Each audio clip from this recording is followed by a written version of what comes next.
তুষারের উদ্দেশ্যে আমি বলতে চাই এবং এনসিপি যারা আমাকে নিয়ে নোংরা খেলায় মেতে উঠেছে তাদের উদ্দেশ্যে আমি বলতে চাই, আপনারা যদি এই মিথ্যা প্রচারণা থেকে বিরত না থাকেন তাহলে আমি বাধ্য হব তুষার আমার সাথে নেপালে বসে যেসব ভিডিও আমাকে পাঠিয়েছে, যেসব নগ্ন জিনিস আমার কাছে আছে সেগুলো আমি প্রকাশ করতে বাধ্য হব। তখন কোথায় গিয়ে আপনারা প্রিটেন্ড করবেন আমি কিন্তু জানি না। আমি ওয়ার্ন করছি, আমি জনসম্মুখে চাই তুষার যেন আমাকে সরি বলে। এই যে আমি যা কিছু প্রকাশ করতেছি সেগুলো কিন্তু বানোয়াট কিছু না।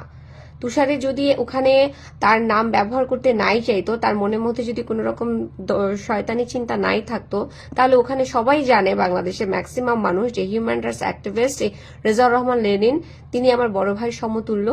আমি তাকে সমস্ত কিছু শেয়ার করে এবং আমার এই বিপদে শুধু ডিবির লোক না, এনসিপির লোক না, লেনিন ভাইও সেদিন উপস্থিত ছিলেন। তাহলে আমার গার্ডিয়ান হিসাবে যদি গার্ডিয়ানের নামই হয় তাহলে লেনিন ভাইয়ের নামটা কেন দিল না? সেখানে সাদিয়া উপস্থিত ছিল, সাদিয়া নারী নেত্রী এনসিপির, তার নাম কেন দেওয়া হলো না? এই সমস্ত বিষয়গুলো আপনারা কথা বলছেন না, অন্য বিষয়গুলো নিয়ে কথা বলছেন যে বিষয়গুলো কাজের না।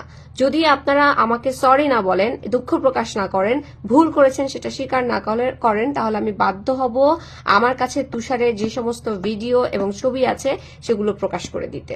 Thank you so much.